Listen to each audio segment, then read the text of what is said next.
إن الحمد لله نحمده ونستعينه ونستغفره ونؤمن به ونتوكل عليه ونعوذ بالله من شرور أنفسنا ومن سيئات أعمالنا من يهده الله فلا مضل له ومن يضلله فلا هادي له وأشهد أن لا إله إلا الله وحده لا شريك له وأشهد أن محمدا عبده ورسوله أرسله بالحق بشيرا ونذيرا وداعيا إلى الله بإذنه وسراجا منيرا فإن خير الحديث كتاب الله وخير الهدي هدي محمد صلى الله عليه وسلم وشر الأمور محدثاتها وكل محدثة بدعة وكل بدعة ضلالة وكل ضلالة في النار أما بعد فأعوذ بالله من الشيطان الرجيم بسم الله الرحمن الرحيم قاف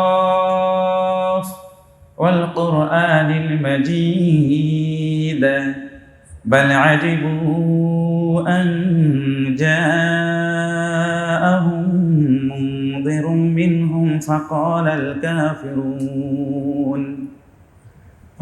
الكافرون هذا شيء عجيب أإذا متنا وكنا ترابا ذلك رجع بعيد قد علمنا ما تنقص الأرض منهم وعندنا كتاب حفيظ بل كذبوا بالحق لما جاءهم فهم في أمر مريج أفلم ينظروا إلى السماء فوقهم كيف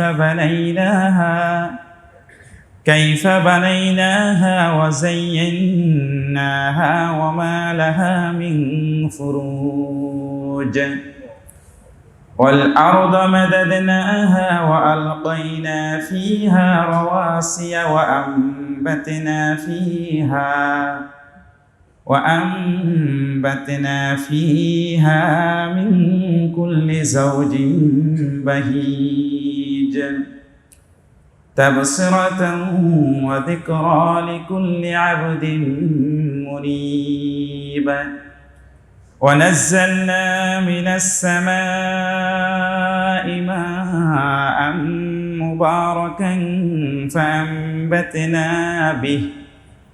فأنبتنا به جنات وحب الحصيد والنخل باسقات لها طلع نديد رزقا للعباد وأحيينا به بلدة ميتا كذلك الخروج كذبت قبلهم قوم نوح وأصحاب الرس وثمود وعاد وفرعون وإخوان لوط وأصحاب الأيكة وقوم تبع كل كذب الرسل فحق وعيد أفعينا بالخلق الأول بل هم في لبس من خلق جديد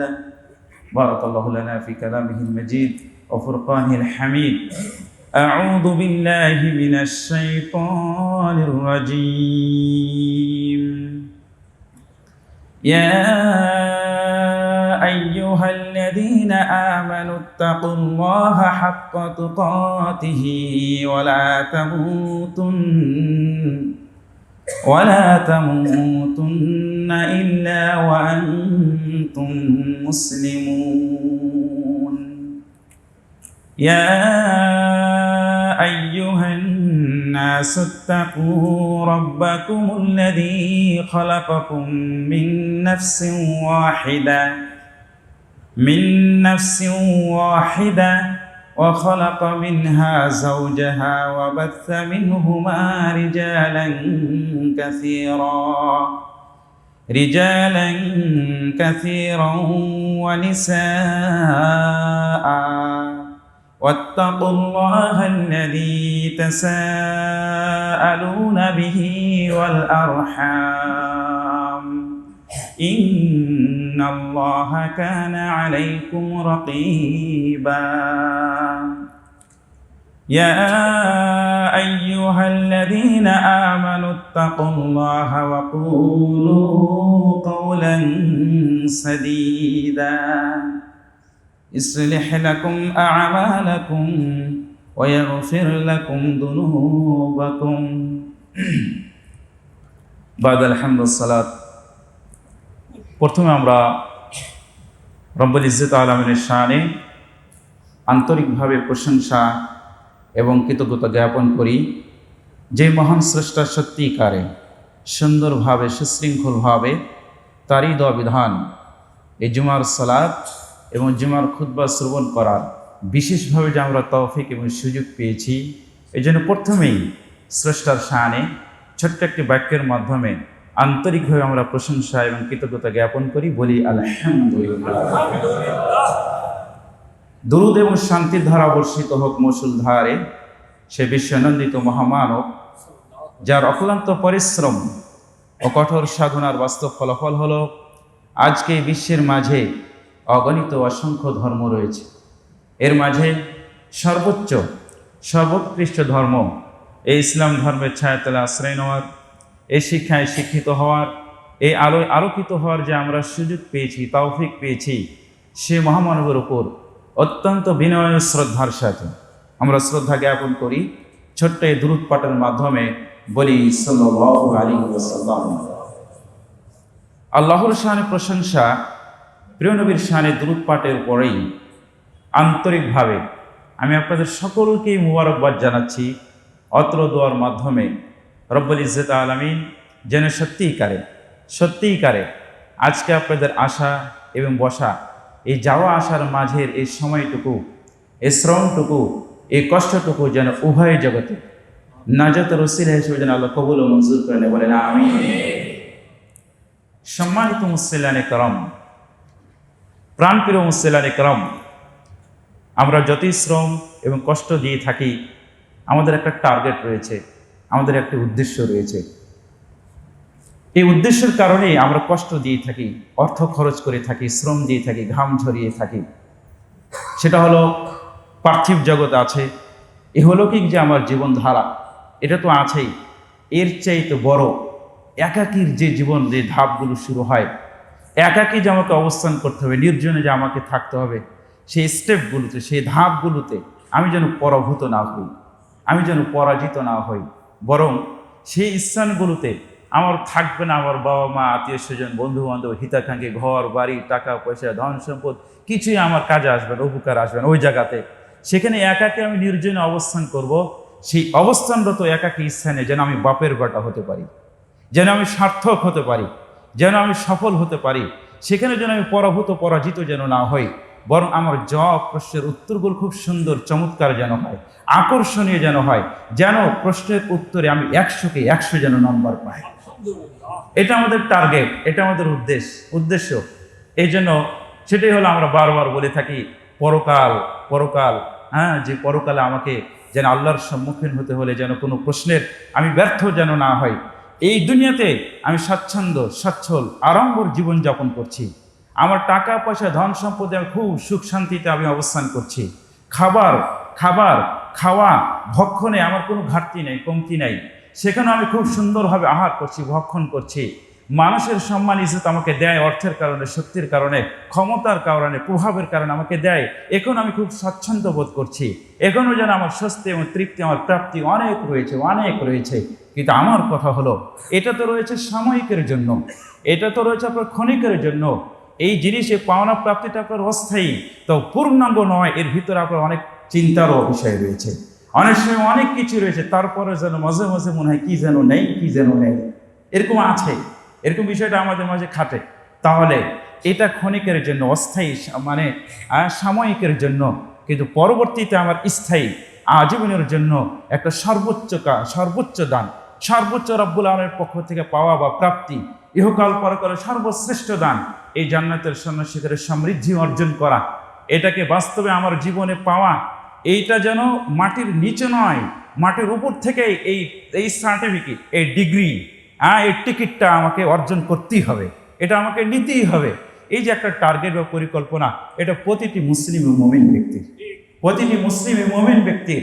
তো আমি বলবো যে আসলে এরপরেও আমরা যেহেতু মানুষ, আমরা মানুষের ভুলের ঊর্ধ্বে নয়, আমরা পাপের ঊর্ধ্বে নয়। আমাদের পাপ হবে, আমাদের দ্বারা অন্যায় হবে, মানুষের অবিচার হয়ে যাবে, ঘৃণাযুক্ত কাজ, নোংরা কাজ, অশ্লীলতা, বেহিয়াপনা, শরীর গর্হিত বহির্ভূত এই কাজের সাথে আমি নিজেকে জড়িয়ে ফেলতে পারি, সম্পৃক্ত করতে পারি। ইচ্ছাকৃত হতে পারে, অনিচ্ছাকৃত হতে পারে। আমি নিশ্চিতভাবে নির্দ্বিধায় আমাকে বলতে পারবো না যে আমি নিষ্পাপ। এই অধিকার শুধুমাত্র নবী রাসূলদের জন্য, এটা দ্বিতীয় কাউরিদের জন্য, অপর কাউরির জন্য এটা নেই। আমরা এটা বলতে পারি না, পারবো না। আমাদের পাপ থাকবেই। এই কারণে, এই পাপ থাকার কারণেই আমি নিজেকে দাবি করতে পারবো না, বলতেও পারবো না।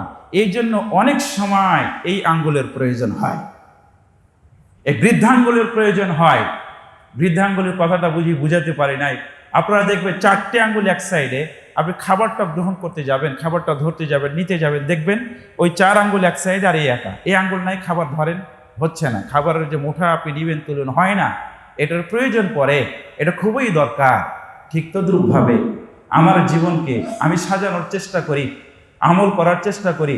আমার চেষ্টা অনুপাতে 4টা আঙ্গুল যেন একটা সাইড হলো, বাস্তবিক একটা পূর্ণাঙ্গ একটা সাপোর্ট, এরকম বৃদ্ধাঙ্গুলের মধ্যে একটা সমর্থন, এটা দরকার। এটা হলো আমার আপনার প্রিয় নবীর শাফাআত, এটা আমার আপনার প্রিয় নবীর শাফাআত। এই শাফাআতটা হলে বৃদ্ধাঙ্গুলের মতো কাজ করে। এটা খুবই জরুরি, অত্যন্ত জরুরি, যেন যার বিকল্পই নাই। বিষয়টা এরকম। তা আসলে আমি তো দাবি করতে পারবো না নিষ্পাপ, যে আমার সওয়াবের, আমার পুণ্যের জুরি দিয়ে, আমার পুণ্যের সওয়াবের ব্যাপকতা দিয়ে মহান স্রষ্টার কাছে দাবি তুলে আমি জান্নাত পাস করে নেব। এই জোরালো ক্ষমতা, এই শক্তি আমার নেই। ওই জায়গাতে আমার দরকার, প্রয়োজন হলো ইহকাল পরকালের সর্বোচ্চ শ্রেষ্ঠ মহামানব নবিকুল শিরোমণি মুকুটমণি সাইয়্যিদুল কাওনাইন আদ-দারাইন প্রিয় নবী সাল্লাল্লাহু আলাইহি ওয়াসাল্লামের এই শাফাআতের প্রয়োজন রয়েছে। তো যাই হোক, এই শাফাআতটা নিতে হলেও কিছু কাজের দরকার, কিছু প্রয়োজন রয়েছে, যে এই কাজগুলো কমপক্ষে থাকলে আমি আপনি ওই শাফাআত পাওয়ার উপযুক্ত হব। আমি আপনার এই শাফাআত পাওয়ার আমার এই অর্জনটা হবে, এই সাপোর্টটা আমি পাবো। আমার মাঝে যদি এই গুণাবলী, এই বৈশিষ্ট্যের সমাহার ঘটে, কতিপয় গুণ রয়েছে, কতিপয় গুণ এবং বৈশিষ্ট্য রয়েছে, এগুলোর যদি আমার মাঝে সমাহার ঘটে, আমি যদি বাস্তবে রূপ দিতে পারি, রূপায়িত পরিস্ফুটিত করতে পারি, তাহলে এই গুণগুলোর কারণে, বৈশিষ্ট্যের কারণে প্রিয় নবী সাল্লাল্লাহু আলাইহি ওয়াসাল্লাম যে শাফাআত করবে তার তালিকা আপনার নাম থাকবে ইনশাআল্লাহ। সম্মানিত মুসলিয়ান ইকরাম, প্রাণপ্রিয় মুসলিয়ান ইকরাম, এই যে শাফাআতটা, এটা নেওয়ার জন্য আসলেই এটা একটা বড় একটা ডিগ্রি, একটা অর্জন। এসএসসি পাস একদিনও হয় না, এইচএসসি পাস একদিনও হয় না, অনার্স মাস্টার্স একদিনও হয় না। দীর্ঘ 12 বছর 14 বছর আপনাকে শ্রম দিতে হয়, সময় দিতে হয়, প্রাইভেট মাস্টার লাগাতে, আরও কত কি জোরাতালি দিয়ে, খোঁজ খবর নিয়ে, সন্তানকে পাড়ি দিয়ে, কত জোর জবরদস্তি করে পড়ায়, তারপরে একসময় অর্জন হয় কি মাস্টার্স পাস করেছে, এভাবে একটা অর্জন হয়। তো অনুরূপভাবে এই শাফাআতটা পাওয়ার জন্য প্রিয় নবী সাল্লাল্লাহু আলাইহি ওয়াসাল্লাম কিছু দিক নির্দেশনা দিয়ে গেছেন। এই নির্দেশনাগুলো যদি কারোর মাঝে থাকে, ওগুলো যদি পাওয়া যায়, এই গুণগুলো যদি পাওয়া যায়, তাহলে প্রিয় নবী সাল্লাল্লাহু আলাইহি ওয়াসাল্লাম সে শাফাআত পাবে ইনশাআল্লাহ। তো আমি হাতে গোনা প্রায় 9টি বিশেষ গুণাবলী রয়েছে, আরও অনেক রয়েছে। আমি একটা একটা করে বলবো, যে কমপক্ষে আমরা সর্বাত্মক চেষ্টা করব যে আসলে আর এই গুণগুলোর মাঝে এর মাঝে কমপক্ষে একটি দুইটি যেন আমার কাছে থাকে, যার উপর নির্ভর করে, যার উপর ভিত্তি করে আমি দীপ্ত কণ্ঠে রব্বুল আলামিনের কাছে ঘোষণা করতে পারি যে তোমার প্রিয় নবীর যে অমীয় ঘোষণা, এই ঘোষণা অনুপাতে আমল করা, এই যে ডকুমেন্ট যে প্রমাণগুলো রয়েছে আমি নিয়ে আসছি, সুতরাং এই শাফাত পাওয়ার জন্য আমি উপযুক্ত, এই শাফাতের তালিকায় যেন আমার নামও অন্তর্ভুক্ত করা হয়। এটা বললেও হবে, না বললেও হবে, যদি গুণগুলো এমনি থাকে আল্লাহ তো জানে আগে থেকে ইনশাআল্লাহ। আর বাস্তবতা হলো এরকম এই গুণগুলোর মাঝে এটা সর্বশেষ এমন কিছু বৈশিষ্ট্যের কথা বলা হয়েছে যে ইচ্ছা করলে এটা কেউ পারবে, এটা খুব এতের জন্য খুব ঘাম ঝরাতে হয় না, এর জন্য অনেক কষ্ট করতে হয় না, তবে সামান্য একটু মনের আগ্রহ থাকতে হবে। আপনার চিন্তা চেতনা মন মানুষদের কোনো একটা উদ্ঘাটন যেন হয় যে আসলে আমি জিনিসটা নিব, এই সার্টিফিকেটটা আমি অর্জন করবো, দুনিয়ার এই জিনিসটা যদি হয় করতে পারি, অনেক শ্রম দিতে পারি, তাহলে এটার জন্য আমি যদি একটু সামান্য সময় শ্রম ব্যয় করতে পারি তাহলে আমি পারবো ইনশাআল্লাহ। প্রথমত যে বিষয়টি যেটা সবার মাঝে থাকা দরকার, জন্ম থেকে মৃত্যু পর্যন্ত সবার মাঝে এই জিনিসটি থাকা দরকার, সেটি হলো আল্লাহ রাব্বুল আলামিনের পরিচয়। আল্লাহ রাব্বুল আলামিনের যে বায়োডাটা সিভি যেটাই আমরা বলি না কেন, তার পরিচয় সম্পর্কে জানা, অর্থাৎ তৌহিদ, আল্লাহর একত্ববাদ, আল্লাহ এক অদ্বিতীয়, তার সাথে কোনো শরীক নেই, অংশীদার নেই, তার ক্ষমতাতেও নেই, তার কাজেও নেই, কর্ম নেই, কথাও নেই, কোনো কিছুতে নেই। তার মানে কোনো কিছু যা কিছু হয় তার কাছ থেকে হয়, উপর থেকে মঞ্জুর করে পাশ করে ওখান থেকে হয়, তারপরে আমরা পাই। এজন্য সব কিছুর ক্ষমতা, সব কিছুর নিয়ন্ত্রণ করার মূল মালিকানা, একক পরিচালক, অদ্বিতীয়, অনন্য কে? মহান স্রষ্টা রব্বুল আলামিন। এভাবে আমার স্রষ্টাকে, আমার রবকে, রব্বুল আলামিনকে মনে প্রাণে বিশ্বাস করা, কথায় কাজে কর্মে কিছুটা মাঝে মাঝে প্রকাশ করা, বলা যে আসলে আল্লাহ ছাড়া কোনো উপায় নাই, গতি নাই, কোনো লাভ নাই।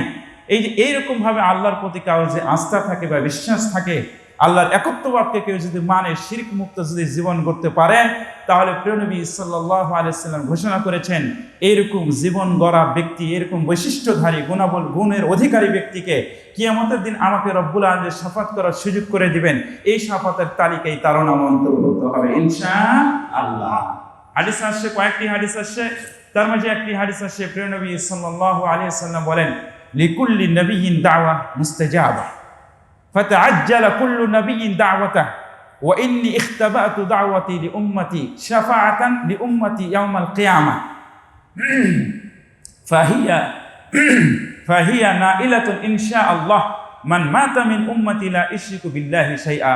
রাওয়াহুল বুখারী শরীফের হাদিস। এই হাদিসের অনুবাদ হলো, প্রিয় নবী সাল্লাল্লাহু আলাইহি ওয়াসাল্লাম ঘোষণা বললেন যে প্রতিটি নবীর জন্য গৃহীত দোয়া রয়েছে, তারা এই দোয়া করলেই সাথে সাথে আল্লাহ কবুল করে নিতেন, মঞ্জুর করে নিতেন। তো তারা সমস্ত নবী তাদের জীবদ্দশায়, এই দুনিয়ার জীবনেই এরকম দোয়া আল্লাহর কাছে করেছেন এবং আল্লাহ রাব্বুল আলামিন তাদের এই দোয়া কবুলও করে নিয়েছেন। এবং ওই যে অনেক সময় শত্রুদেরকে তাদের উপর বদদোয়া হয়েছে, আল্লাহ রাব্বুল আলামিন কবুল ও মঞ্জুর করেছেন, তাদের চক্ষু শীতল করেছেন। আমার আপনার প্রিয় নবী মুহাম্মদ মুস্তাফা নবী করিম সাল্লাল্লাহু আলাইহি ওয়াসাল্লাম বলছেন, উম্মতের প্রতি করুণা, কত দয়া, কত মায়া মমতা এই প্রিয় নবী সাল্লাল্লাহু আলাইহি ওয়াসাল্লাম। উনি বলছেন যে না, আমার এই দোয়াটি আমি বরাদ্দ করে রেখে দিয়েছি, আমি জমা করে রেখে দিয়েছি, আমি লুকায়িত রেখেছি, গচ্ছিত করে রেখে দিয়েছি, এটা আমি এই দুনিয়াতে এটা খরচ করি না, ব্যয় করি না, গচ্ছিত সংরক্ষিত করে রেখে দিয়েছি পরকালে কিয়ামতের জন্য, আমার উম্মতের জন্য। কিয়ামতের দিন আমার উম্মতের জন্য এটা আমি গচ্ছিত সংরক্ষিত করে রেখে দিয়েছি। এবং ফাহিয়া নাইলা, এই দোয়াটা অবশ্যই হবে, কার্যকর হবে, এটা পাওয়া যাবে, ওরাই পাবে, মিন উম্মতি, আমার উম্মতের মাঝে ওরাই পাবে, মান মাতা লা ইশরিকু বিল্লাহি শাইআ, যারা মৃত্যুবরণ করেছে কিন্তু আল্লাহর সাথে কাউকে অংশীদার করে না।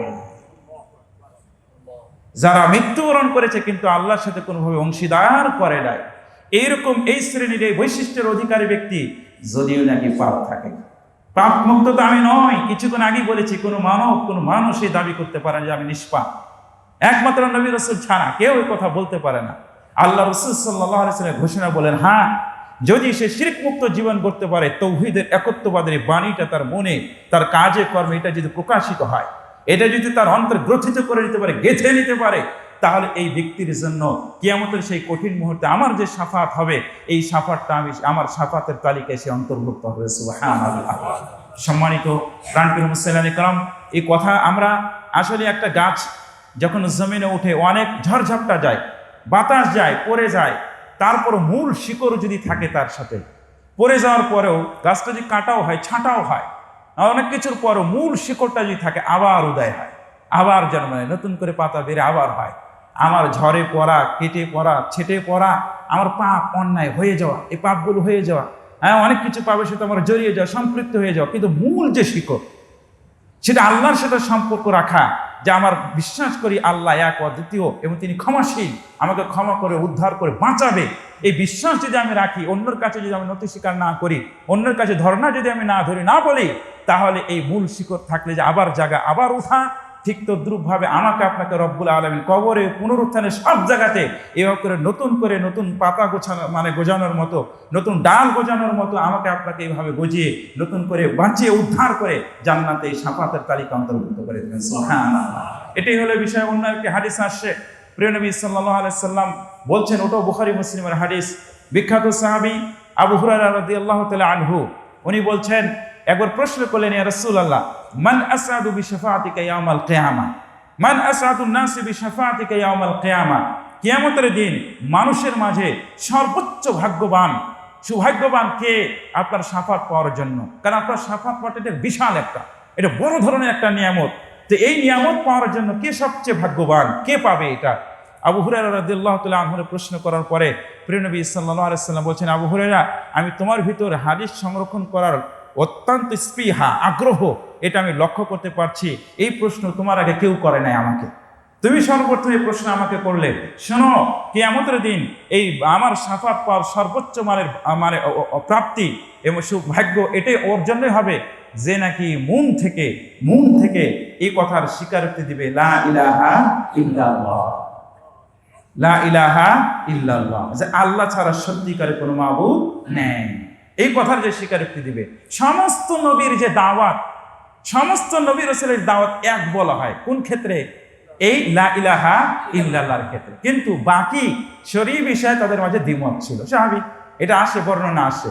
এবং আমি আরেকটি কথা বলি, যে আসলে এইটার কত গুরুত্ব, এই তৌহিদ শিরক মুক্ত জীবন গড়ার জন্য, আল্লাহ রাসূলের শাফাত পাওয়ার জন্য প্রথম যে আপনার যে কথাটি বলা হয়েছে, যে আল্লাহ সম্পর্কে আপনার সুন্দর পরিচয় থাকতে হবে, ধারণা থাকতে হবে, আল্লাহর বায়োডাটা আপনাকে জানতে হবে, এবং শিরক মুক্ত আপনার জীবনটা গড়তে হবে। এবং যতই অপরাধী হোক না কেন, সব কিছু অপরাধকে এড়িয়ে, আপনার জনগণকে আপনাকে এড়িয়ে, আপনাকে সব কিছু করে সামনে নিয়ে যে জান্নাতে ঢুকায় দিবে, এই গুণের কারণে, বৈশিষ্ট্যের কারণে। তাহলে এই জিনিসটা কি, এর মানটা কি, এটার জন্য একটু সময় দিতে হবে, জিজ্ঞাসা করতে হবে, বলতে হবে, একটু জিজ্ঞাসা করে জেনে এই জ্ঞানটা আপনাকে অর্জন করতে হবে। আপনারা জানেন, নবীদের মাঝে অনেকে কথা বলেছে, বিশেষ করে তিনজন নবী, অনেকে না, তিনজন নবী, আদম নবী আলাইহিস সালাতু ওয়াস সালাম, মুসা নবী আলাইহিস সালাতু ওয়াস সালাম এবং আমাদের প্রিয় নবী আলাইহিস সালাতু ওয়াস সালাম, তিনজন কথা বলেছেন। কিন্তু প্রসিদ্ধ আমাদের জনগণের কাছে, সবার মাঝে আমরা এটা জানা যে মুসা কালিমুল্লাহ, মুসা নবী আলাইহিস সালাতু ওয়াস সালাম আল্লাহর সাথে কথা বলেছেন। কিন্তু বিষয় হলো কোন বিষয়ে কথা বলেছেন, সাবজেক্টটা কি ছিল, তার বিষয়টা কি ছিল, এই ব্যাপারে সূরা তাহার 9 নং আয়াত থেকে 14 নং আয়াতে বিস্তারিত আলোচনা রয়েছে। যে আমি সারাংশে যে কথাটা বলি, সেটা আমার বিষয়ের সাথে সম্পৃক্ত। সেটা হলো, প্রথম কথা ছিল, আল্লাহ রাব্বুল আলামিন মুসা নবী আলাইহিস সালাতু ওয়াস সালামকে বলেছিলেন, ইন্নানি আনাল্লাহ লা ইলাহা ইল্লা আনা, নিশ্চয় আমি হলো আল্লাহ, আমি ছাড়া কোনো সত্য মাবুদ নাই। যার অর্থ হলো এইটা, লা ইলাহা ইল্লাল্লাহ। এইটা ছিল এক নম্বর কথা। এই তাওহীদ, এই শিরক মুক্ত জীবন গড়া, এই আল্লাহকে চিনা, এই লা ইলাহা ইল্লাল্লাহর বাস্তব রূপটা আপনার জীবনে রূপায়িত করে, স্ফুটিত করা, এটা ধারণ করা, গ্রহণ করা, এই কথা ছিল। এবার আমরা চিন্তা করি, আরশে আজিম থেকে আল্লাহ রাব্বুল আলামিন উনি আসছেন, কিভাবে আসছেন আল্লাহু আ'লাম, আল্লাহ ভালো জানেন। আর ওই সময়ের শ্রেষ্ঠ মহামানব মুসা নবী আলাইহিস সালাতু ওয়াস সালাম, তাদের মাঝে কথোপকথন হচ্ছে এই বিষয়টা নিয়ে।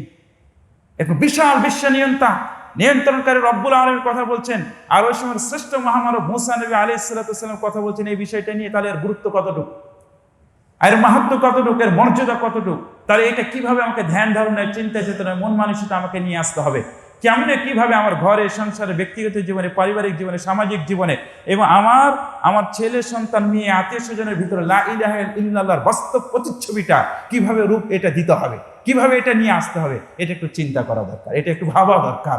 এই কথাটাই হলো আপনার প্রিয় নবী সাল্লাল্লাহু আলাইহি ওয়াসাল্লাম কিয়ামতের সেই কঠিন মুহূর্তে, সেই বিভীষিকাময় মুহূর্তে কোটি কোটি জনতার সামনে বাছাই করা কিছু লোককে যে শাফাত দেবেন, যারা নাকি লা ইলাহা ইল্লাল্লাহর তাওহীদ জ্ঞানটাকে সুন্দরভাবে অর্জন করেছে, এই ডিগ্রি যারা অর্জন করেছে, তাদেরকে এইটা দিবে। এটা হলো প্রথমে এই বিষয়টি ছিল। এটা প্রথমত এই কথাতে বলা হয়েছে যে আপনার তৌহিদের জ্ঞান থাকতে হবে, লা ইলাহা ইল্লাল্লাহর এই জ্ঞানটা থাকতে হবে। এটা একদিনে মৌখিক কথাই না, এটা বই পড়ার মাধ্যমে, জানার মাধ্যমে। আমাদের ডক্টর আব্দুল্লাহ জাহাঙ্গীর স্যার রহিমাহুল্লাহ, আল্লাহ তার প্রতি রহম করুক, আল্লাহুম্মা আমিন, ওনার এই ব্যাপারে অনেক লেখনী আছে। আপনারা যদি পড়তে পারেন, জানেন, দেখবেন, গবেষণা করবেন, একেবারে রেফারেন্স সহকারে, এমনি বানানো কোনো লেখা না, আজীব প্রতিটার ব্যাপারে যে রেফারেন্স তথ্য কোথা থেকে নিয়েছে, কিভাবে নিয়েছে, এটা পড়া জানার মধ্যে আমাদের বিস্তারিত এটা জানতে পারবো। দ্বিতীয় কথা আমরা চলে আসি সহজ আরেকটি বিষয়ের মাধ্যমে, যে আসলে আগে শিরকের কথা বলা হলো, এই শিরক মুক্ত জীবন গড়ার আরো কতটুকু উপকারিতা রয়েছে। এই দ্বিতীয় পয়েন্ট এটা বলবো যে এই পয়েন্টও যার মাঝে থাকবে, গুণও যার মাঝে থাকবে, সেও প্রিয় নবী সাল্লাল্লাহু আলাইহি ওয়াসাল্লাম কিয়ামতের দিনে শাফাত পাবে, সেও শাফাত পাবে। সেটা কি?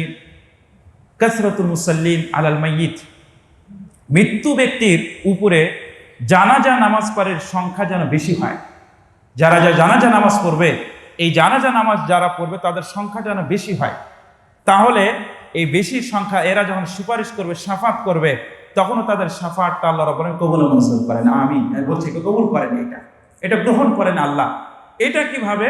এটা এই হাদিস, এই ব্যাপারে কয়েকটি হাদিস আছে, তার মাঝে দুইটি হাদিস আপনাদের কাছে স্মরণ করে দিই। প্রিয় নবী সাল্লাল্লাহু আলাইহি ওয়াসাল্লাম বলছেন, মা মিন মাইয়িতিন ইসাল্লি আলাইহি উম্মাতুম মিনাল মুসলিমিনা ইয়াবলুগুনা মিয়া কুল্লুহুম ইয়াশফাউনা ইল্লা শুফিউ ফীহি, রাওয়াহু মুসলিম।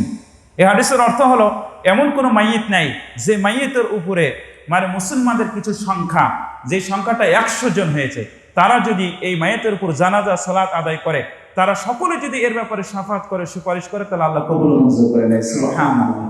এটা এভাবে আসছে। কিন্তু দ্বিতীয় হাদিস, আবু কুরাইব মাওলা ইবনে আব্বাস, আব্দুল ইবনে আব্বাস রাদিয়াল্লাহু তাআলা মাওলা, উনি বর্ণনা করছেন যে কুদাইত বা উসমান নামক অঞ্চল বা এলাকায় আব্দুল ইবনে আব্বাস রাদিয়াল্লাহু তাআলার একটা সন্তান মৃত্যুবরণ করেন। তখন আব্দুল্লাহ ইবনে আব্বাস রাদিয়াল্লাহু তাআলা আনহু তার মাওলা আবু কুরাইবকে বলছে, বাইরে যে দেখো তো লোকজন সমবেত হয়েছে কিনা। বলছে সমবেত হয়েছে। তাদের সংখ্যা কতটুকু হয়েছে বলো? বলছে 40 জন। তখন আব্দুল্লাহ ইবনে আব্বাস রাদিয়াল্লাহু তাআলা বলছেন, আমি প্রিয় নবী সাল্লাল্লাহু আলাইহি ওয়াসাল্লামের কাছে বলতে শুনেছি, যদি কোনো মাইয়িত মৃত্যুবরণ করে আর তার উপরে যে 40 জন ব্যক্তি, মুসলমান 40 জন ব্যক্তি তার জানাজায় অংশগ্রহণ করে, এরা অংশগ্রহণ করে কিন্তু লা ইশরিকুনা বিল্লাহি শাইআ, এই 40 জনের মাঝে এদের গুণ ছিল কি? তারা আল্লাহর সাথে কাউকে অংশীদার করে নাই, আল্লাহর সাথে কাউকে অংশীদার করে নাই। এরকম 40 জন ব্যক্তি কোনো মাইয়িতের উপর যদি জানাজা নামাজ পড়ে, তাহলে বলা হচ্ছে শাফাআহুমুল্লাহু আযজা ওয়া জাল, আল্লাহ রাব্বুল আলামিন ফিহি, ওই মাইয়িতের উপরে তাদের এই শাফাতটা কবুল মঞ্জুর করে নেয়। সুবহানাল্লাহ। কিন্তু কথা বলা হলো কি? তাদের গুণ থাকতে হবে কি? যে তারা যেন শিরকের সাথে অন্তর্ভুক্ত না হয়। বিষয়টা হলো এরকম, আল্লাহ রাব্বুল আলামিন একজন মুমিনের জন্য, মুসলমানের জন্য সর্বোচ্চ ছাড় দিয়েছেন, একেবারে সর্বোচ্চ ছাড় দিয়েছেন। একটা মাইয়িত মৃত্যুবরণ করবে, কবরে যাওয়ার আগে মাটির উপরে তাকে একবার শেষ মুহূর্তেও তাকে ছাড় দেওয়ার একটা সুযোগ করে দিয়েছেন। সে যেন এরকম পরিবেশের সাথে থাকে, তার সমাজ যেন এরকম হয়, তার বন্ধুরা যেন এরকম হয়, তার সাথীরা যেন এরকম হয়, তার আত্মীয় স্বজনরা যেন এরকম হয়, যে আত্মীয়রা তার জানাজার সালাত করবে তারা যেন শিরক মুক্ত জীবন গড়ে। সুবহানাল্লাহ। যদি এই শিরক মুক্ত জীবন করতে পারে, এই তাওহীদের জ্ঞানটা যদি তাদের ভিতরে ধারণ করতে পারে, গ্রহণ করতে পারে, আর এরা যদি জানাজায় অংশগ্রহণ করে, মাইয়িত যেই পর্যায়ের লোক হোক না কেন, প্রিয় নবী সাল্লাল্লাহু আলাইহি ওয়াসাল্লাম বললেন, এরকম 40 জন শিরক মুক্ত জীবন গড়া ব্যক্তি যদি তার জানাজায় অংশগ্রহণ করে সুপারিশ করে, তাদের সুপারিশের মাধ্যমে তার পাপগুলো মোচন করে জান্নাত নসিব করা হবে। সুবহানাল্লাহ। তাকে জান্নাত দেওয়া হবে। কিন্তু ব্যক্তির ভিতর থাকতে হতে হবে কি? যে ব্যক্তিগুলো যেন শিরিক মুক্ত হয়, ওই ব্যক্তির মাঝে কোনো শিরিকের গুনাহ যেন না থাকে, যেন তাওহীদের জ্ঞানটা যেন সুন্দরভাবে থাকে। এইটা হলো এই দ্বিতীয় হাদিসের মাধ্যমে, এটাও মুসলিম শরীফের হাদিস। এই হাদিসে স্পষ্ট পরিষ্কার করে দেওয়া হয়েছে। সম্মানিত মুসলিম কিরাম, আমরা দেখেছি সাহাবায়ে ইজরাম, তাবিঈ কিরাম, আইম্মায়ে কিরাম, সালাফে সালেহিন, তাদের জীবনী পর্যালোচনা করলে দেখা যায় অনেক সময় বলতো, অমুক ব্যক্তি যেন আমার জানাজায় অংশগ্রহণ করে, অমুকে যেন আমার জানাজায় অংশগ্রহণ করে। এইটা তখন বুঝতাম না। হাদিস পড়াতে যে বোঝা যায় কেন তারা এরকম কথা বলতেন। তারা এই হাদিসের আলোকে তাদের জানাজা নামাজ পড়া ব্যক্তিরা যেন এই মানের হয়, এই গুণের অধিকারী যেন হয়, এই বৈশিষ্ট্যের অধিকারী যেন হয়, তারা যেন শিরক মুক্ত জীবন গড়ে আমার জানাজায় অংশগ্রহণ করে আল্লাহর কাছে বলবে, আল্লাহর এই বলাটা, আল্লাহর কাছে এই বলাটা তার ব্যাপারে গ্রহণ কবুল হবে। সুবহানাল্লাহ। এই কারণে তারা এই প্রচেষ্টা চালিয়েছেন। আমরা অনেক সময় বুঝি, আমি কথা বলি যে শিরিক মুক্ত জীবন গড়া মানে এর কারণটা কি, এর হেতুটা কি, এর পাওয়ারটা, এর ক্ষমতা, এর শক্তিটা কত দূর, মানে কত পাওয়ারফুল শক্তি ধরে এরকম এই গুণ অধিকার করা, এই গুণের মালিক হওয়া, এই বৈশিষ্ট্যের অধিকারী হওয়া, এটা আমরা অনুধাবন করি না, এটা আমরা অনেক সময় বুঝতে চাই না। এই না কারণে অনেক সময় শিরকে জানা বা এটা বুঝা, এই থেকে দূর করা, পরিবারে দূর করা, সমাজে দূর করা, সে ব্যক্তিগত দূর করা, প্রতিবেশীর মাঝেও যেন না থাকে, এই সংগ্রামের চেষ্টা প্রচেষ্টা আমাদের মাঝে নাই। এটা বিলুপ্তের মধ্যে আস্তে আস্তে এটা কমে যাওয়া, এটা হারিয়ে যাওয়া। কেন?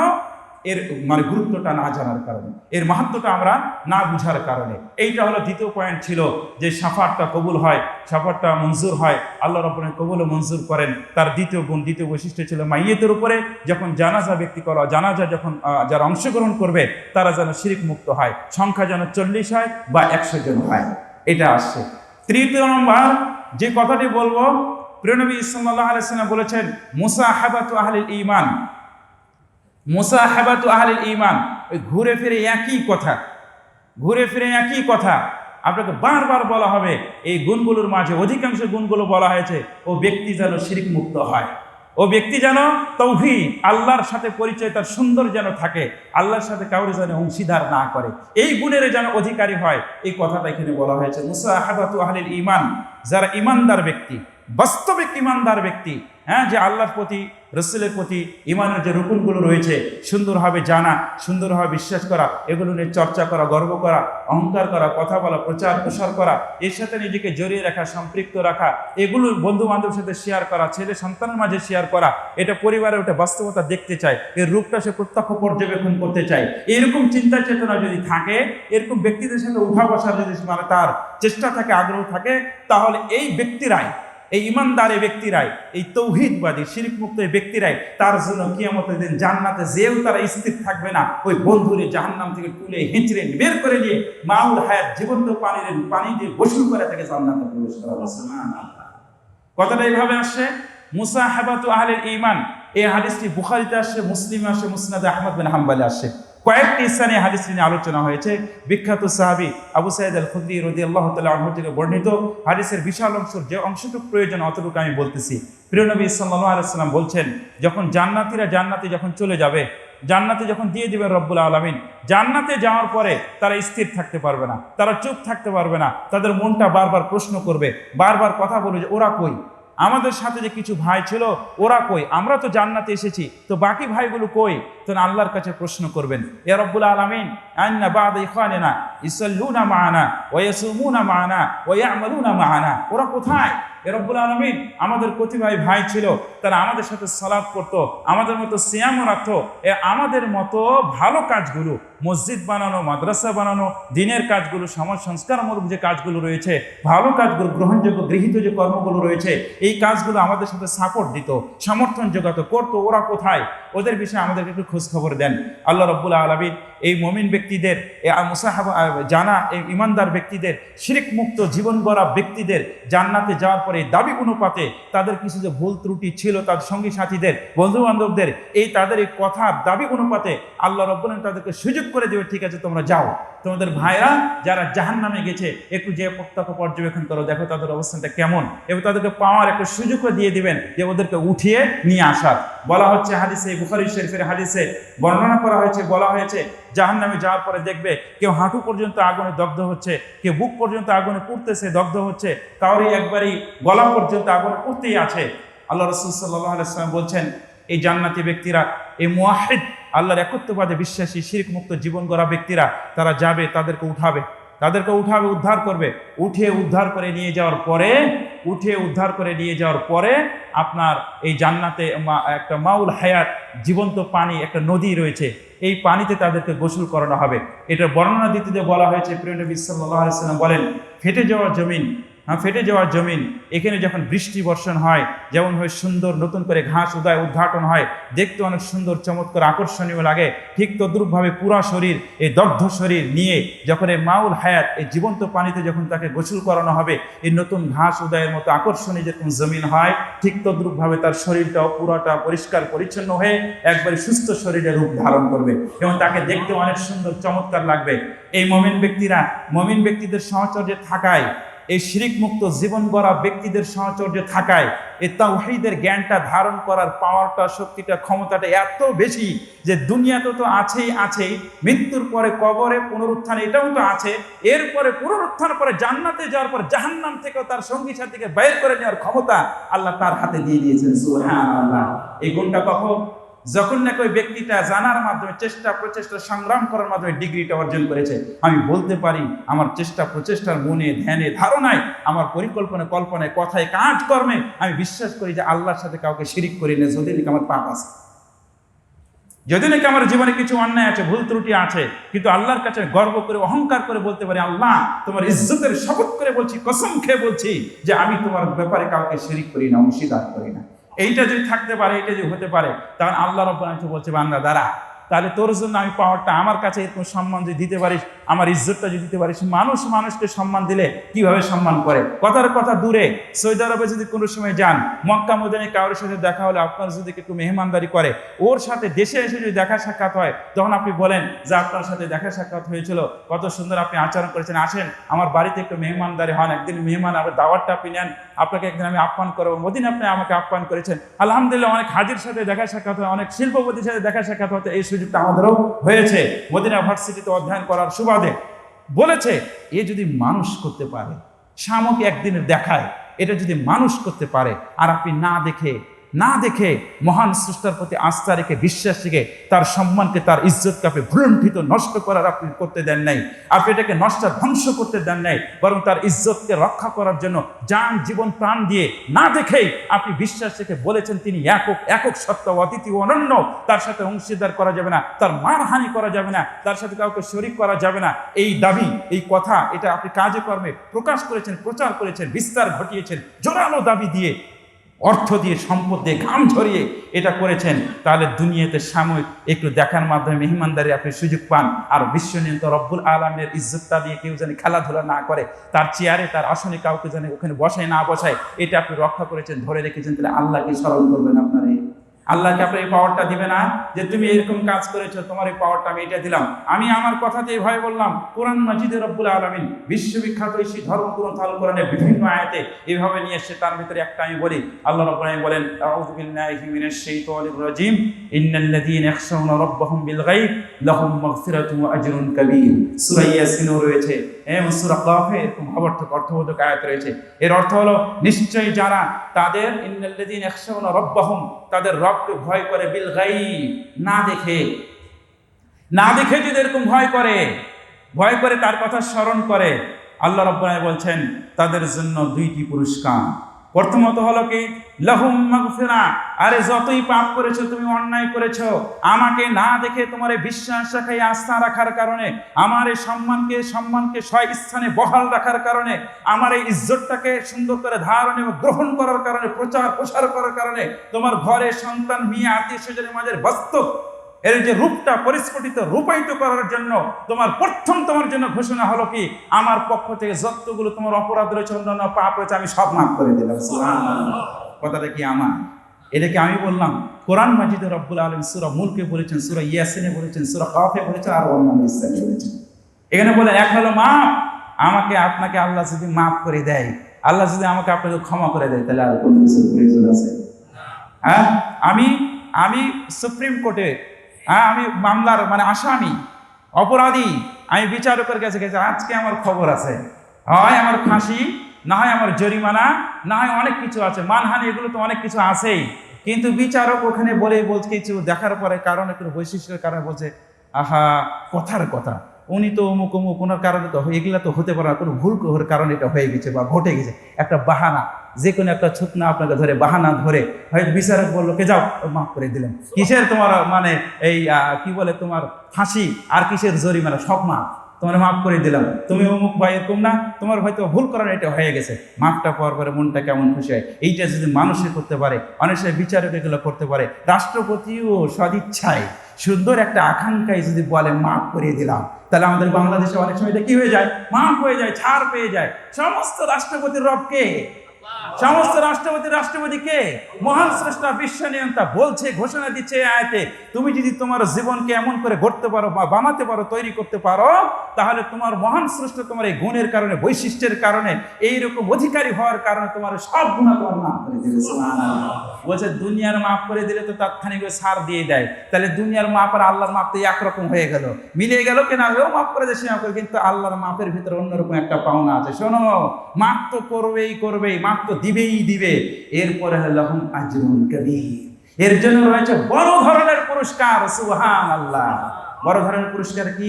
আপনাকে আগে মাফও করবে, তারপরে আপনাকে জান্নাতও দিবে। সুবহানাল্লাহ। এটার কথাই বলেছে মুসাহাবাতু আহলিল ঈমান, সৎ ব্যক্তিদের থাকা, সৎ ব্যক্তি, ইমানদার ব্যক্তিদের। খালি সৎ ব্যক্তি হলে হবে না, ইমানদার ব্যক্তি হতে হবে, তৌহিদবাদী ব্যক্তি হতে হবে, মুওয়াহহিদ ব্যক্তি হতে হবে। কেন কথাটা বলছি? আমরা যে সময়, যে জামানায় বসবাস করছি, ফিতনার জামানা, বিশৃঙ্খলার জামানায়, বাপের সাথে অনেক সময় সন্তানের মিল নেই, আত্মীয় স্বজনের মিল নেই, প্রতিবেশীর সাথে মিল নেই, সামাজিকভাবে এরকম মিল নেই, যদি নাকি শিক্ষার হার, দীক্ষার হার অনেক বেশি হয়েছে, কিন্তু প্রিয় নবীর হাদিস অনুপাতে, ভাষা অনুপাতে এই শিক্ষার কোনো ভ্যালু নাই। অনেক সময় আমি বলছি না যে ভ্যালু নাই, এটা এভাবে বলছি না, কেমন ভাবে বলছি কথাটা একটু বোঝার চেষ্টা করি, তাহলে আমরা বুঝতে পারবো। প্রিয় নবী সাল্লাল্লাহু আলাইহি ওয়াসাল্লাম বলছেন, কিয়ামতের আগ দিয়ে এক সূরা জাহাল, মানে মূর্খতা বেড়ে যাবে, অজ্ঞতা বেড়ে যাবে। আমার গ্রামে, আমাদের অঞ্চলে আগে একটা মাস্টার্স পাস সন্তান অনেক কঠিন ছিল, এখন ভরি কেজি দরে মাস্টার্স পাস পাওয়া যায় কেন, অনার্স পাস পাওয়া যায়।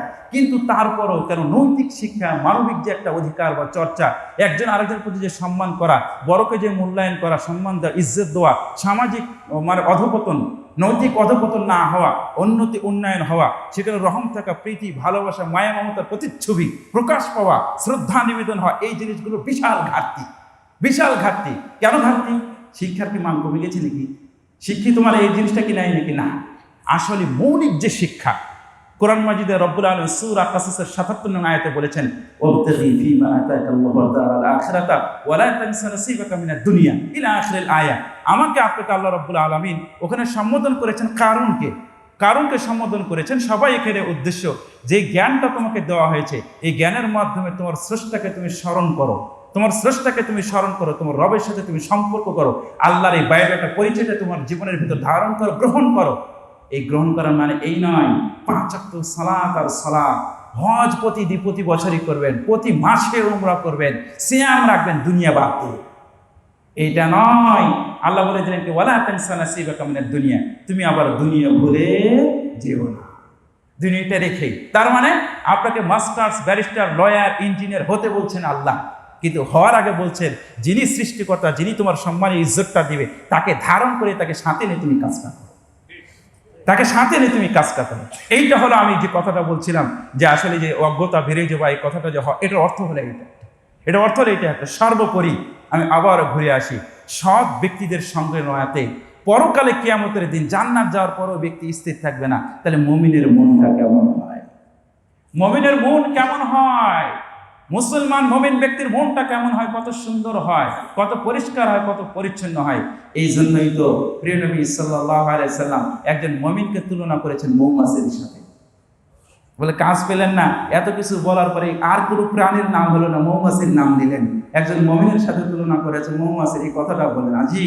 আপনারা এটা দেখবেন সূরা নাহলের আপনারা ৭৮-৭৯ নং আয়াতটা দেখবেন, পর্যালোচনা করবেন। প্রিয় নবী সাল্লাল্লাহু আলাইহি ওয়াসাল্লাম হাদিস আসছে, কয়েক জায়গায় আসছে যে ইন্না মাসালাল মুমিনি কামাসালিন নাহলি, যে নিশ্চয় একটা মুমিনের দৃষ্টান্ত উপমা হলো কি মৌমাছির মতো। কেন, কি কারণে? ওখানে বিস্তারিত আলোচনা আছে। তার একটি শুধু অংশ বলি। আল্লাহ রাসূল সাল্লাল্লাহু আলাইহি ওয়াসাল্লাম বলছেন, আকালাত তাইয়িবান, সে যা ভক্ষণ করে, তৈয়িব সুন্দর ভক্ষণ করে, পরিষ্কার পরিচ্ছন্নতা সে কি করে? ভক্ষণ করে। আচ্ছা, পরিষ্কার পরিচ্ছন্ন অর্থটা কি? যখন অপরিপক্ক যখন ফুল হয়, সেখান থেকে সে মধু নেয় না। কেউ যদি ওখানে একবার বসে, সেটাও সে গ্রহণ করে না। আশেপাশে যদি না পায়, তার জন্য যদি শ্রম দিতে হয়, 3 কিলো যদি দূরে যেতে হয়, 4 কিলো যদি দূরে যেতে হয়, সে সংগ্রাম, প্রচেষ্টা করে দূরে যে ওখান থেকে কি নিবে? সে মধুটা নিবে। নেওয়ার পর ওখান থেকে নিয়ে আবার বাসায় এসে তার এই মূল জিনিসটা রাখবে। এরপরও সেও 2 নম্বর কোনো জিনিস ভক্ষণ করবে না, 2 নম্বর কোনো জিনিস সে নিবে না, এটা খাবে না। তার মানে, তার শানে, তার সম্মানে, ইজ্জতে আঘাত আসুক, কেউ বলুক, এই কাজটা করার সুযোগ দিবে না। দিবে না। এইটা এই জন্য মুমিনের সেই কথা তুলনা হয়েছে। ছোট্ট প্রাণী সংগ্রাম করে 1 কিলো 2 কিলো 3 কিলো 4 কিলো পর্যন্ত আরো দূর পর্যন্ত যায়, যে হলো তার মৌলিক যে চাওয়া বা পাওয়া এইটা অর্জন করার জন্য সে কি চেষ্টা করে নিয়ে তারপরে এখানে আসে, এরপরেই তো একটা মধু হয়। এর এই গুণের কারণে তো আল্লাহ তার নামটা নিয়েছে কোরআন মাজিদে, বিশ্ববাসীর সিলেবাসে, এবং এখান থেকে তুমি শেফা আছে।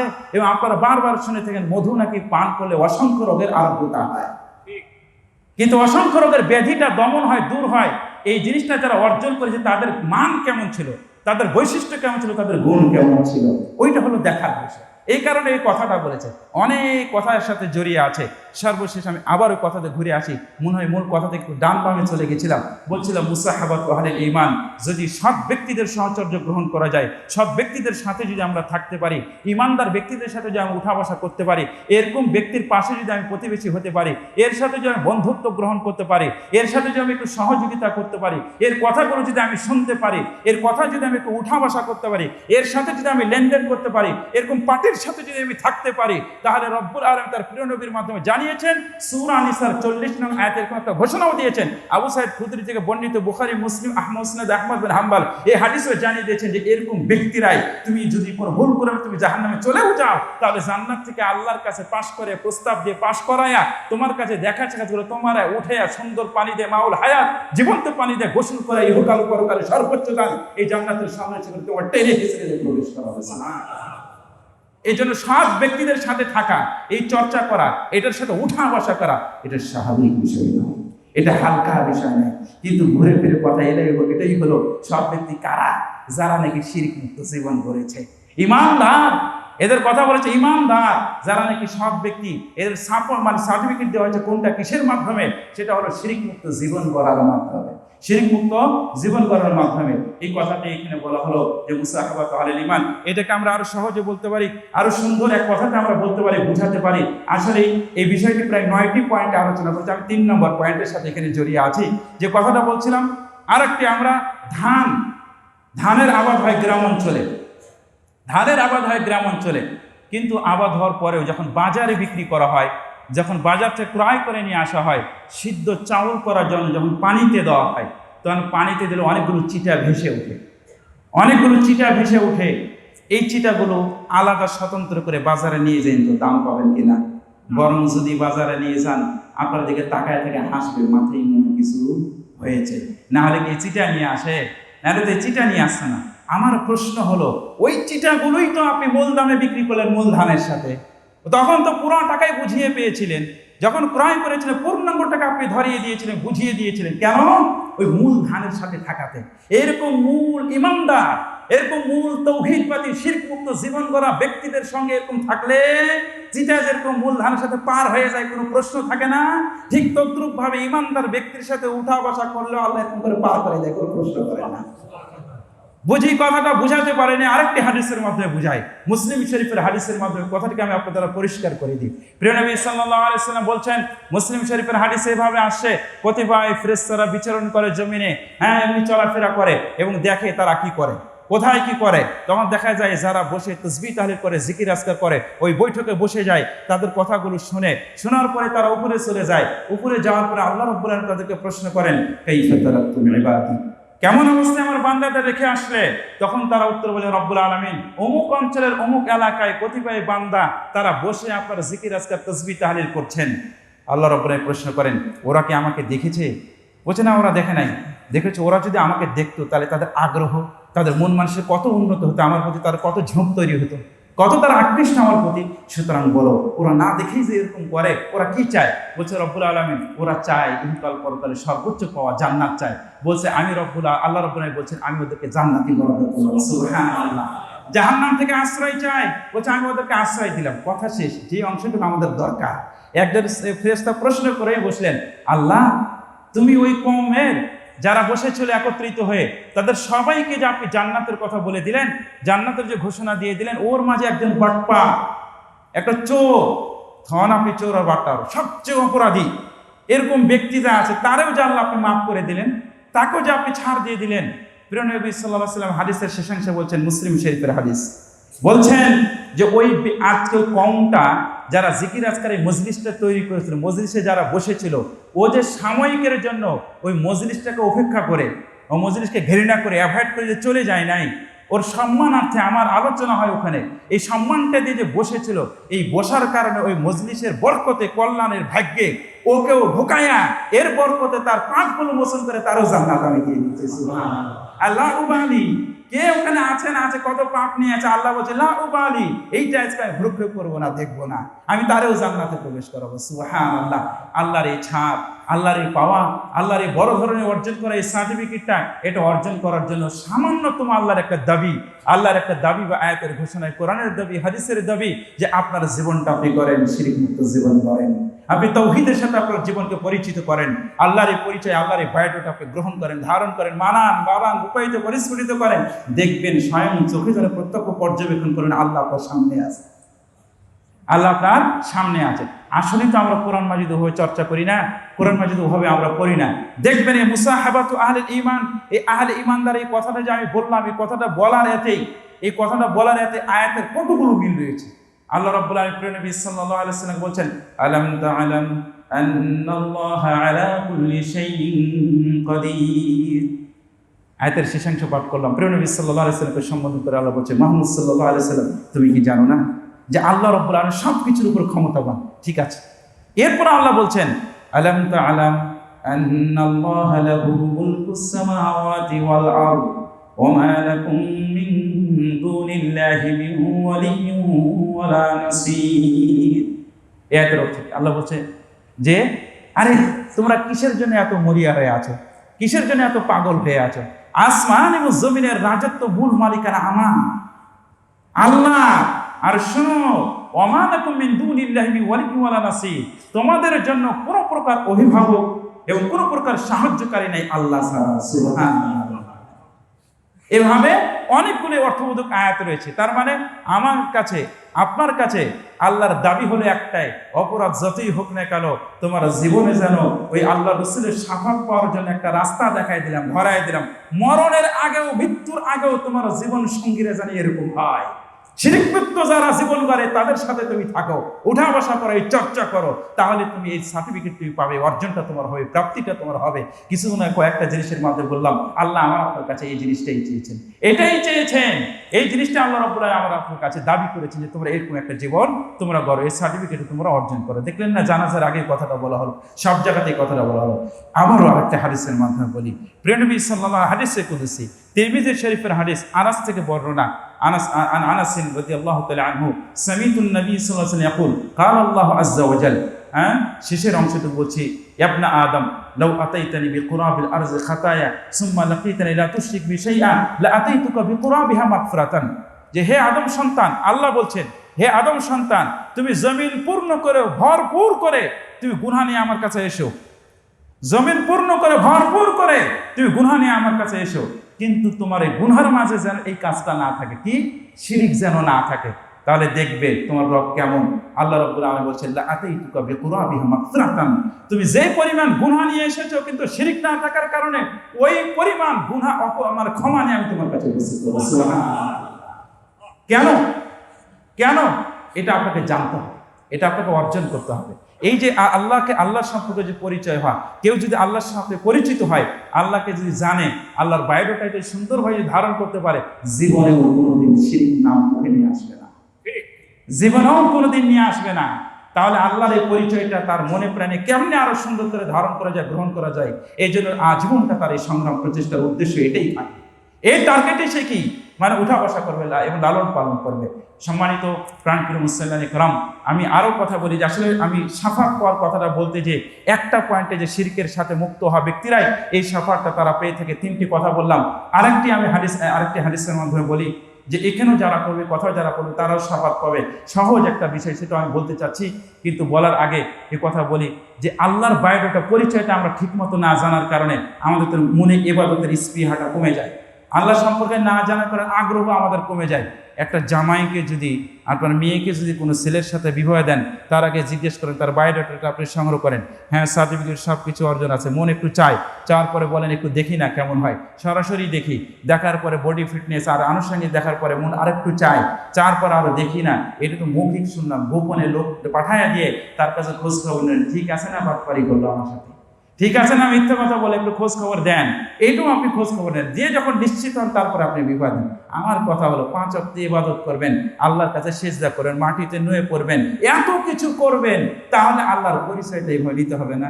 ওই পরিচয়টা যদি এই ছেলেকে মেয়েকে বিবাহ দেওয়ার আগে এত পরিচয় নিলেন, এত কিছু যাচাই বাছাই করলেন, তাহলে আল্লাহর কাছে পরিচয়টা কেমন হওয়া দরকার আপনার? তাহলে তার মনটা আল্লাহর দিকে টানবে, ঝুঁকবে। এই জন্য জ্ঞান দরকার, চর্চা করা দরকার। জেনে এই জিনিসটা অর্জন হয়, না হলে এটা হয় না। জানার মাধ্যমে এটা হয়, না হলে হয় না। এই কারণে প্রিয় নবী সাল্লাল্লাহু আলাইহি ওয়াসাল্লাম জানতেন লা ইলাহা ইল্লাল্লাহর অর্থ। তারপরও আল্লাহ বলেন ফাআলাম আন্নাহু লা ইলাহা ইল্লাল্লাহ, মুহাম্মদ সাল্লাল্লাহু আলাইহি ওয়াসাল্লাম তুমি জানো যে আল্লাহ ছাড়া সত্য কোনো মাবুদ নাই। এটাই আমার সর্বশেষ কথা। এই কথার মাধ্যমে আরেকটি এই কথার মধ্যে আমি আলোচনা শেষ করতে যাচ্ছি, যেহেতু কথা আল্লাহ আপনাকে আমাকে জানতে বলেছেন, জ্ঞান চর্চা করতে বলেছেন, আল্লাহ সম্পর্কে পরিচয় আল্লাহ সম্পর্কে জানতে হবে, তার সম্পর্কে পূর্ণাঙ্গ পরিচয়টা নিতে হবে। বসে থেকে না, জিজ্ঞেস করেন, আলেম ওলামাকে জিজ্ঞেস করেন, সুন্দর সুন্দর বইগুলো পড়েন। পড়ার মাধ্যমে রেফারেন্স সহকারে, এমনি এমনি না। এমনি এমনি অনেক কিছু বলা যায়, কোথা থেকে আসে, তার রেফারেন্সটা কোথায়, এইভাবে আপনি জানেন এবং পড়েন এবং জিজ্ঞাসা করেন। যে কোনো জিনিস নেওয়ার সময় জিজ্ঞেস করেন কোন কোম্পানির, ঠিক আছে তো, ব্র্যান্ডটা ঠিক আছে তো, করেন কি না। তাহলে আপনার ইমান যেটা আসল, এটাকে ধারণ করার জন্য জিজ্ঞেস করবেন না একবারই, দিলেই নিয়ে নেবেন। নকল দিল না আসল দিল, ভেজাল দিল না ভেজাল মুক্ত দিল, এটা কেমনে বুঝবেন? সব কিছুর ক্ষেত্রে যাচাই বাছাই করেন, আসল জায়গাতে আপনি যাচাই বাছাই করেন না, তাহলে আমরা বোকা না? অবশ্যই বোকা, অবশ্যই বোকা। যাই হোক, সাফাত নিয়ে কথা বলছিলাম। সাফাতের একটা প্রসঙ্গ নিয়ে ওই তৌহিদের কথা বলতে কয়েকটা বিষয়ের কথাই চলে আসছে। সর্বশেষ একটি কথা, সাফাত পাওয়ার জন্য আরেকটি সহজ উপায় হলো, প্রিয় নবী সাল্লাল্লাহু আলাইহি ওয়াসাল্লাম বলছেন মান ক্বালা হিনা ইয়াসমাউল নিদা আল্লাহুম্মা রাব্ব হাযিহি দাওয়াতি তাম্মা ওয়াস সালাতুল কাইমা আতি মুহাম্মাদাল ওয়াসিলা ওয়াল ফাদিলা ওয়া বআথহু মাকামা মাহমুদান আল্লাযী ওয়া'আদতা হাল্লাত লাহু শাফাআতি ইয়াউমাল কিয়ামা রাওয়াহুল বুখারী মুসলিম ওয়া তিরমিজি। কয়েক জায়গায় হাদিসটি আসছে। এই হাদিসের অর্থ হলো, যখন কোনো ব্যক্তি এই দোয়াটি পাঠ করবে, শোনার পরে সেই দোয়াটি পরিচিত দোয়া, আযানের পরের দোয়া। আল্লাহ রাসূল সাল্লাল্লাহু আলাইহি ওয়াসাল্লাম বলছেন, এই দোয়া পাঠ করলে, এইটা যদি কেউ পড়ে নিয়মিত, তাহলে আমার জন্য কিয়ামতের দিন ওই ব্যক্তির ব্যাপারে শাফাত করা আমার জন্য ফরজ হয়ে যায়। সুবহানাল্লাহ। কিন্তু কথা হলো, আমরা আজকে যারা মসজিদে এখানে শুনলাম, বসলাম, কয়েকজন ব্যক্তি নিয়মতান্ত্রিক আযানের পরে আযানের জবাব দেয়। এই শাফাত পড়াটাও একটা অর্জন, মানে একটা এত সহজ একটা বিষয় দেওয়া হয়েছে, কিন্তু চর্চা নেই, নাই। এই চর্চাটা যদি করেন, তাহলে প্রিয় নবীর শাফাত আপনারা পাবেন, অবশ্যই পাবেন। এই কথা বলেই আমি আমার আলোচনা এটি করতে যাচ্ছি। তবে শেষ করার আগে অবশ্যই আরও শাফাত করার 5টি বিষয় রয়েছে, শিরক মুক্ত জীবন করার কিছু উপায় উপকরণ রয়েছে। এগুলো জিজ্ঞেস করার মাধ্যমে, জানার মাধ্যমে, এটা আপনার চেষ্টা প্রচেষ্টার মাধ্যমে এটা অর্জন করবেন। আল্লাহ রাব্বুল আলামিন আমি সহকারে আপনাদের সকলকে এই ব্যাপারে কিছুটা ধারণা জ্ঞান নিয়ে অর্জন করার মাধ্যমে ইহকাল পরকালের সর্বোচ্চ দান, এই জান্নাতের সন্ন্যাসীদের সমৃদ্ধি আল্লাহ যেন অর্জন করার তৌফিক দান করেন। আমিন। ওয়া আখিরু দাওয়ানা আলহামদুলিল্লাহি রাব্বিল আলামিন।